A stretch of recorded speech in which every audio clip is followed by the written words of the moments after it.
श्रीमद भगवद्गीता अध्याय 12. यामध्ये आपण भक्तियोगामध्ये साकार व निराकार रूपात ईश्वर प्राप्तीबद्दल जाणून घेणार आहोत.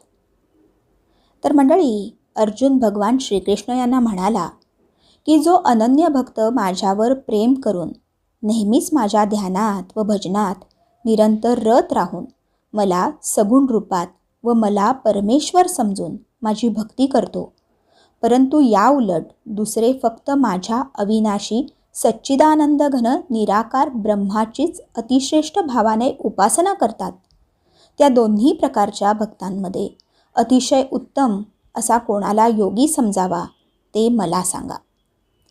अर्जुनाच्या ह्या प्रश्नावर भगवान श्रीकृष्ण म्हणाले की जो कोणी माझे रूप आपल्या हृदयात ठेवून आपले मन एकाग्र करून सतत माझे भजन तसेच निरंतर माझे ध्यान करीत असतात, तसेच जे भक्त अतिशय श्रेष्ठ श्रद्धायुक्त होऊन माझी सगुण रूपात भक्ती करतात, ते भक्त मला योग्यातील सर्वश्रेष्ठ योगी वाटतात. परंतु जो मनुष्य माझ्या इंद्रियांना योग्य प्रकारे आपल्या नियंत्रणात ठेवून मन व बुद्धी यांच्याही पलीकडे असणाऱ्या सर्वव्यापक व अवर्णनीय स्वरूप तसेच नेहमी एकरूप असणाऱ्या नित्य अचल निराकार अविनाशी व सच्चिदानंद घन अशा ब्रह्माची निरंतर एकात्म भावनेने ध्यान करून उपासना करतात, ते सर्व प्राणीमात्रांचे कल्याण करण्यातच तत्पर असतात व सर्वांच्यासाठी समान भाव ठेवणारे ते एक प्रकारे योगीच असतात. त्यामुळे शेवटी ते माझ्यातच विलीन होतात. सच्चिदानंद घन निराकार ब्रह्मात ज्यांनी आपले मन गुंतवलेले आहे, अशा प्रकारच्या योगी मनुष्यांना आपल्या साधनेत खूप कष्ट व त्रास सहन करावा लागतो.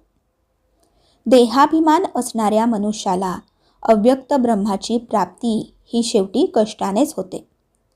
परंतु जे मतपरायण भक्तजन सर्व कर्मे माझ्या ठिकाणी अर्पण करून माझ्या सगुणरूप ईश्वरीय तत्वाची अनन्य भक्ती योगाने निरंतर चिंतन करीत उपासना करतात, त्या भक्तांना मी तत्काळ त्यांना त्यांच्या मृत्यूरूप संसार सागरातून मुक्त करतो.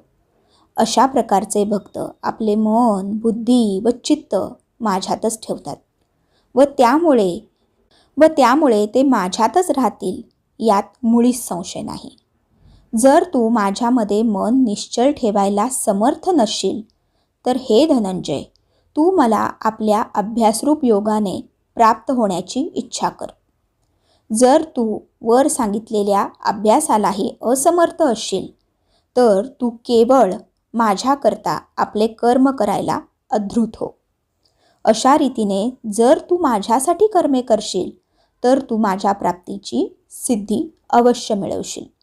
जर तू माझ्या प्राप्तिरूप योगाचा आश्रय घेऊन वर सांगितलेले साधन करायलाही असमर्थ असशील, तर तू मन व बुद्धी इत्यादींवर विजय मिळवणारा होऊन सर्व कर्मांच्या फळांचा त्याग कर.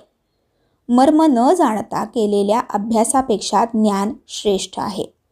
ज्ञानापेक्षाही माझे ईश्वरीय स्वरूपाचे ध्यान श्रेष्ठ आहे व ध्यानापेक्षाही सर्व कर्मांच्या फळांचा त्याग श्रेष्ठ आहे, कारण त्यागाने ताबडतोब परमशांती मिळते. जो कोणत्याही भूताचा द्वेष न करणारा, स्वार्थरहित, सर्वांवर प्रेम करणारा व अकारण दया करणारा, माझेपणा व मीपणा नसलेला, दुःखात व सुखात समभाव असलेला आणि क्षमावान म्हणजे अपराध करणाऱ्यालाही अभय देणारा असतो, तसेच जो योगी नेहमी संतुष्ट असतो व ज्याने आपले शरीर मन व इंद्रिये ताब्यात ठेवलेली असतात, तसेच ज्याची माझ्यावर दृढ श्रद्धा असते, तो मन व बुद्धी मलाच अर्पण केलेला असणारा अशा प्रकारचा माझा भक्त मला प्रिय आहे.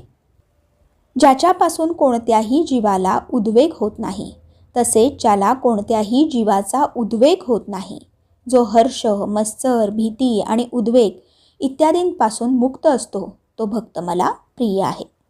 ज्याला कशाचीही अपेक्षा नाही, जो अंतर्बाह्य शुद्ध चतुर तटस्थ आणि दुःखमुक्त आहे, असा कर्तृत्वाचा अभिमान न बाळगणारा माझा भक्त मला प्रिय आहे. जो कधी हर्षयुक्त होत नाही, द्वेष करीत नाही, शोक करीत नाही, इच्छा करीत नाही.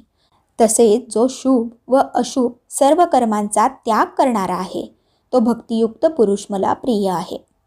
जो शत्रू, मित्र आणि मान व अपमान यांच्याविषयी समभाव बाळगतो, तसेच थंडी, ऊन, सुख, दुःख इत्यादी द्वंद्वात ज्याची वृत्ती सारखीच राहते व ज्याला आसक्ती नसते, तसेच ज्याला निंदा व स्तुती सारखीच वाटते, जो ईश्वर स्वरूपाचे मनन करणारा असतो, जे काहीही मिळेल त्यानेच आपला शरीर निर्वाह होण्यात नेहमी समाधानी व संतुष्ट असतो, तसेच ज्याला आपल्या निवासस्थानाविषयी ममता किंवा आसक्ती नसते, तो स्थिर बुद्धी असणारा भक्तिमान मनुष्य मला सदैव प्रिय असतो.